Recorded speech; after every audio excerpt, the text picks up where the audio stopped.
मनीषा और नमन की शादी को लगभग 6 साल हो चुके थे। दोनों का एक छोटा सा बेटा भी था। वैसे तो मनीषा और नमन की लाइफ में सब कुछ बहुत अच्छा था, लेकिन बस एक ही प्रॉब्लम थी, और वो ये थी कि मनीषा के सपने काफ़ी बड़े बड़े थे, लेकिन नमन की सैलरी उसके सपनों से थोड़ी सी कमज़ोर थी। और इसी वजह से मनीषा बार बार अपने हस्बैंड नमन से महंगी चीज़ों की फरमाइश करती रहती, और नमन अक्सर फरमाइशों को पूरा नहीं कर पाता था। दोनों मियाँ बीवी के बीच इस बात को लेकर नोक झोंक होती रहती थी, लेकिन दोनों में प्यार भी था, ठीक वैसा ही जैसे नॉर्मल हस्बैंड और वाइफ के बीच होता है। ऐसी ही एक सुबह की बात है। आज आप ऑफिस से जल्दी आ जाना नमन, चिंटू कब से मॉल जाने की जिद कर रहा है। तुम चिंता मत करो, आज शाम को हम चिंटू को लेकर मॉल जरूर जाएंगे, ये मेरा वादा है। अच्छा सुनो, चिंटू को ना वो मॉल वाली टॉय शॉप से खिलौना भी खरीदना है, वो भी तुम्हें दिलवाना पड़ेगा। अरे मनीषा, ठीक वैसे के वैसे खिलौने मॉल के बाहर की दुकान पर भी मिल जाते हैं, वहाँ से खरीद लेंगे ना। मॉल की दुकानों पर टॉयज बहुत महंगे होते हैं। कर दी ना फिर वही मिडिल क्लास वाली बात, मेरा बेटा मॉल से ही खिलौना खरीदेगा। अरे लेकिन मनीषा, क्या फर्क पड़ता है, खिलौना चाहिए ना, कहीं से भी खरीदो। उसके साथ पढ़ने वाले उसके दोस्त ने कल ही उस मॉल की शोरूम से एक बहुत सुंदर खिलौना खरीदा है, मेरे बेटे को चिढ़ा रहा था। अब देखना, मैं भी चिंटू को वहीं से खिलौना लेकर दूंगी। अच्छा ठीक है, शाम को देखते हैं, अभी मैं जाता हूँ, देर हो रही है।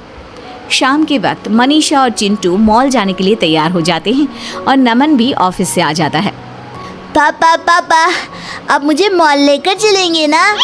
हाँ बेटा, बिल्कुल। और ये देखो, पापा तुम्हारे लिए खिलौना एडवांस में ही लेकर आ गए हैं। अरे मैंने आपको कहा था ना, चिंटू को खिलौना मॉल वाली दुकान से चाहिए, आप क्यों लेकर आए? मम्मी, मुझे तो बस ये कार वाला खिलौना चाहिए था, कहीं से भी लेकर आए, उससे क्या फर्क पड़ता है?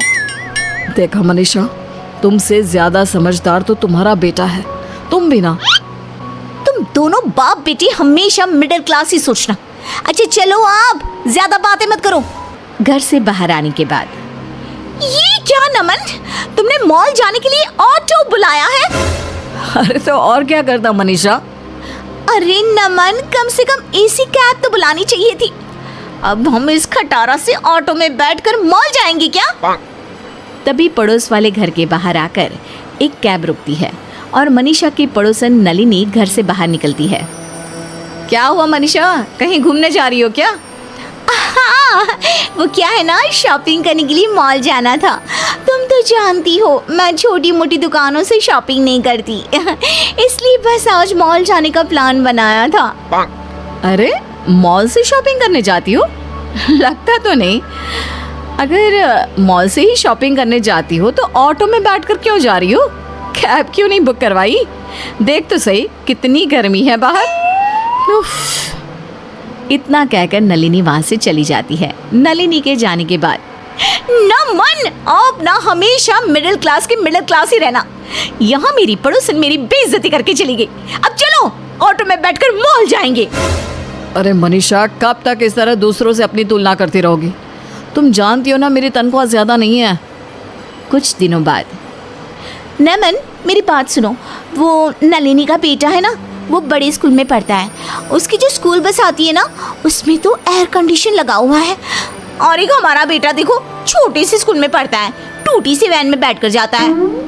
अरे मनीषा, फिर से वही बात। तुम जानती हो ना हमारी फाइनेंशियल कंडीशन कैसी है। मैं कुछ नहीं जानती। नमन, मुझे भी अपने चिंटू का एडमिशन बड़े वाले स्कूल में करवाना है। मेरा बेटा भी फर्राटीदार अंग्रेजी बोलेगा।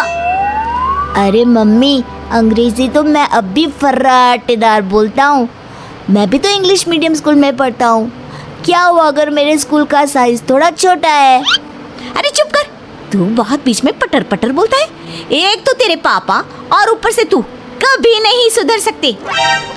देखो मनीषा, उस स्कूल की फीस 2 लाख रुपए है, और मेरी इतनी तनख्वाह ही नहीं तो मैं चिंटू को ऐसे स्कूल में कैसे पढ़ा सकता हूँ? तो क्या हमारा बच्चा पूरी जिंदगी उस छोटे से स्कूल में पढ़ता रहेगा? अड़ोस पड़ोस के सारे बच्चों के सामने कितनी शर्म आती है मुझे।